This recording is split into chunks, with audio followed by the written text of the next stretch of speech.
Hari ini hari yang spesial untuk keluarga-keluarga, untuk kita semua. Meskipun kami tidak berkeluarga, kami juga datang dari keluarga. Hari yang indah disiapkan oleh gereja bagi keluarga-keluarga untuk merenungkan perjalanan keluarga, dan istimewanya lagi hari ini kita menutup tahun jubileum yang kita jalani selama 1 tahun dengan tema Pesiarah Pengharapan. Dan sungguh keluarga-keluarga adalah model bagi para pesiarah dalam pengharapan itu sendiri. Dan meskipun kita menutup tahun jubileum pada hari ini, tetapi siarah kita belum berakhir. Kita masih harus terus melangkah untuk berbagai macam tujuan dalam kehidupan kita. Ada yang sudah kita raih, ada yang belum, ada yang tidak bisa kita dapatkan, ada yang hampir kita dapatkan, ada yang kita dapatkan dengan usaha yang keras, ada yang mudah didapatkan, dan berbagai macam hal yang kita alami dalam kehidupan kita sebagai keluarga. Pada hari ini kita merayakan pesta keluarga kudus. Kenapa disebut kudus? Karena ada Yesus, ada Maria, ada Yosef di dalamnya. Disebut kudus.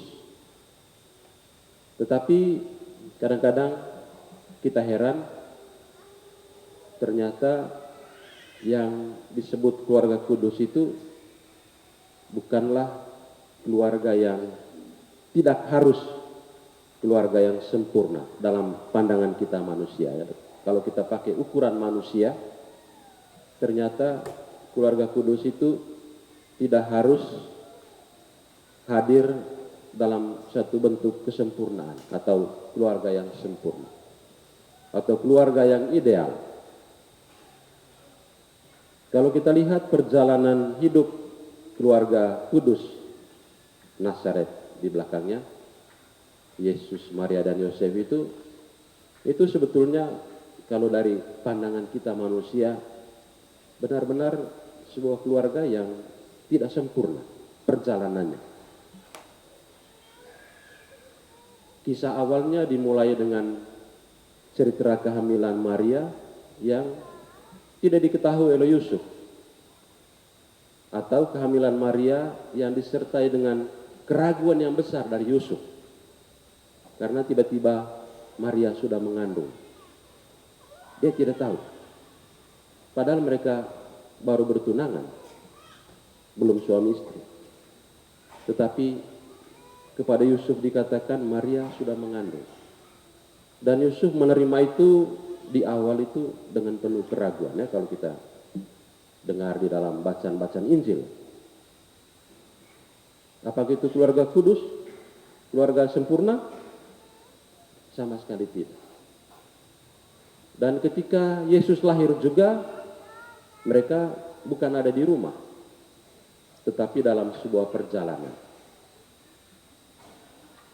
Dan akhirnya Yesus lahir dalam tradisi Natal di sebuah kandang dan disaksikan oleh para gembala dan hewan-hewan yang ada di situ.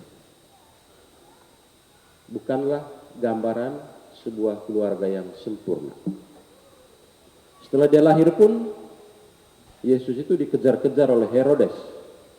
Dalam bacaan Injil kita dengar, ya. Karena itu malaikat minta Yusuf untuk mengambil anak itu dan membawa pergi kemana? Ke Mesir. Menempuh perjalanan lagi, menjauh dari bahaya, ancaman yang muncul dalam diri Herodes. Jadi keluarga kecil itu menempuh perjalanan lagi menghindar dari bahaya dan sebuah gambaran yang bukanlah sebuah keluarga yang sempurna, bukanlah sebuah keluarga yang ideal.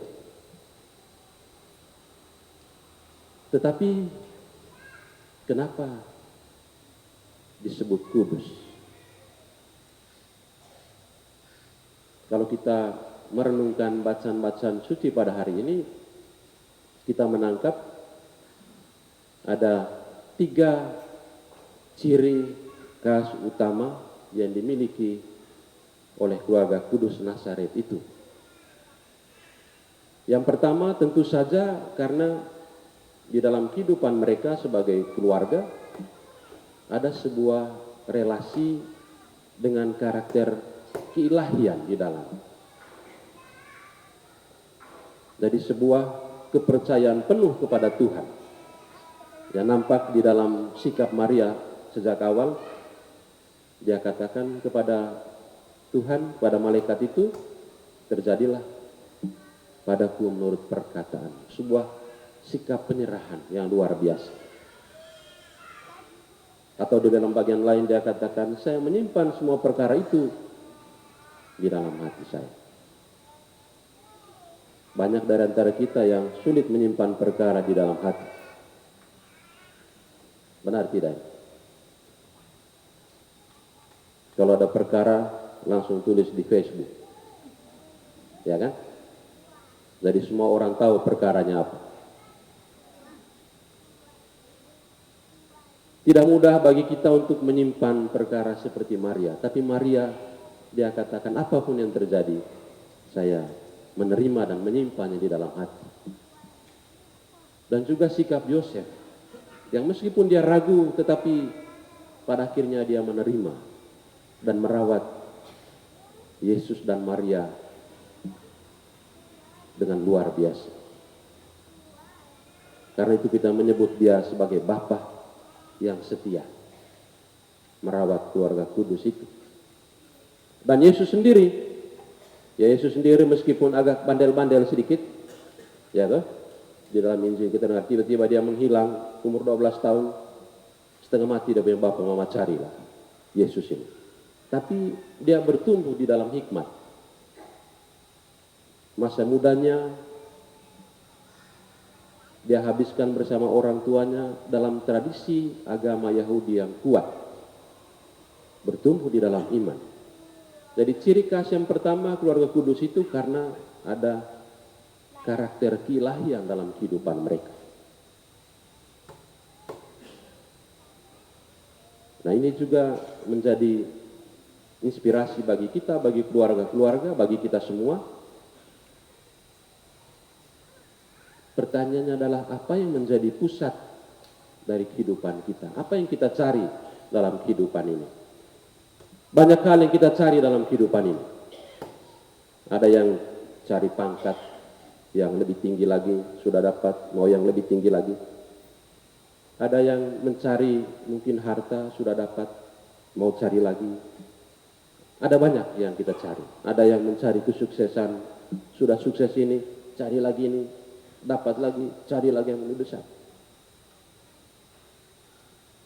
Dan kadang-kadang kita hanya berputar-putar di situ.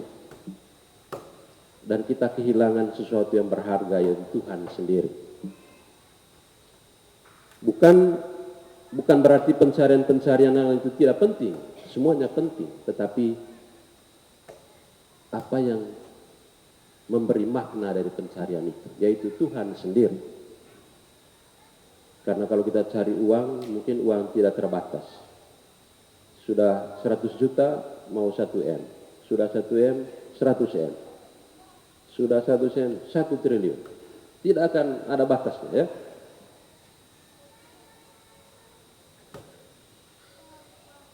Dan dalam proses pencarian itu, mungkin kita lupa apa yang paling penting, yaitu Tuhan sendiri. Dan keluarga kudus itu yang dalam pandangan manusiawi tidak sempurna atau tidak ideal, tetapi karena perjalanan mereka dihiasi oleh sebuah relasi keilahian tadi, maka mereka menjadi sebuah keluarga yang kudus. Nilai yang kedua yang dimiliki oleh keluarga kudus adalah saling peduli di antara mereka. Kepedulian di antara Yesus, Maria, dan Yosef. Ketika Yesus pergi menghilang ke bait Allah, umur 12 tahun, orang tuanya cari dengan penuh kekhawatiran. Apakah bapak mama khawatir kalau anak-anak tidak pulang ke rumah? Masih khawatir? Tidak apa-apa, dia ada di bawah handphone dia. Nanti gampang, cari lewat handphone. Ya toh? Bisa kirim pesan.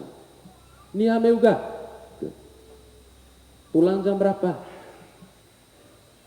Carinya lewat handphone, tidak ada kekhawatiran ya.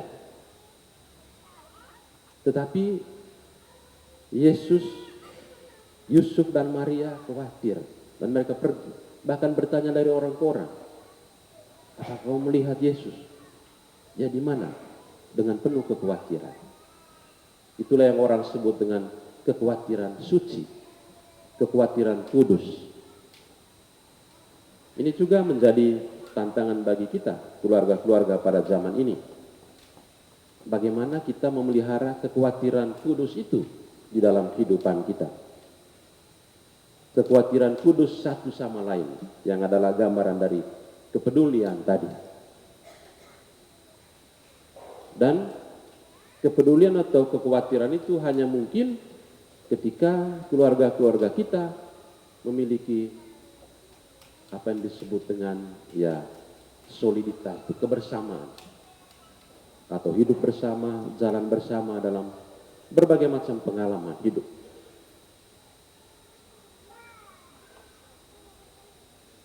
Ciri yang ketiga yang dimiliki oleh keluarga kudus itu adalah bahwa keluarga itu dipanggil bukan hanya untuk ya menikmati sukacita ya secara ke dalam saja ya, tapi keluarga-keluarga dipanggil untuk bersaksi tentang kasih Tuhan kepada dunia, kepada orang lain, yang dalam bahasa tahun jubileum pengharapan. Saya kira tidak ada atau salah satu kekuatan yang membuat kita terus berharap adalah keluarga-keluarga itu sendiri. Keluarga-keluarga Kristiani itu sendiri yang membuat gereja ini terus berharap, terus memiliki harapan, yang membuat dunia di sekitar kita masih memiliki senyuman, memiliki tawa sukacita, karena melihat keluarga-keluarga Kristiani bertumbuh di dalam kasih kepada Tuhan, kasih di antara sesama mereka dalam keluarga, dan contoh hidup yang mereka tampilkan di tengah dunia, di tengah kehidupan. Jadi saudara-saudari terkasih, menjadi keluarga kudus dalam cara hidup yang ditampilkan oleh keluarga kudus Nazaret ternyata tidaklah mesti ditampilkan dalam bentuk kemewahan-kemewahan, dalam bentuk kehebatan, dalam keluarga yang ya mungkin kita anggap luar biasa, hebat, wah dan sebagainya.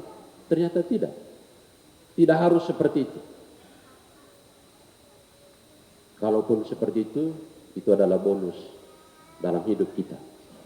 Tetapi yang lebih penting adalah bagaimana memaknai hal-hal yang sederhana tadi. Bahwa keluarga itu sepenuhnya bergantung kepada Tuhan.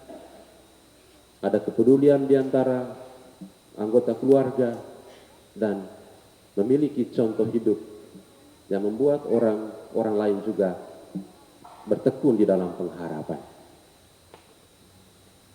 Tetapi tentu saja tidak mudah untuk menjalani hal-hal sederhana seperti ini, karena dunia kita ya kadang-kadang punya ukurannya yang membuat kita lebih berorientasi kepada hal-hal yang gemerlap, hal-hal yang mewah, hal-hal yang luar biasa.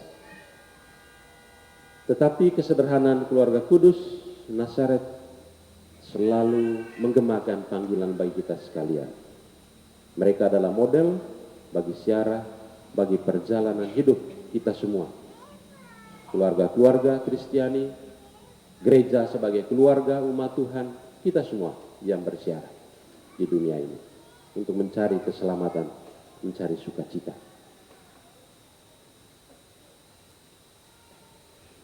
Gereja sungguh bersyukur memiliki Bapak Mama semua, keluarga-keluarga yang di dalam berbagai macam tantangan hidup ini, ada sakit, ada penyakit,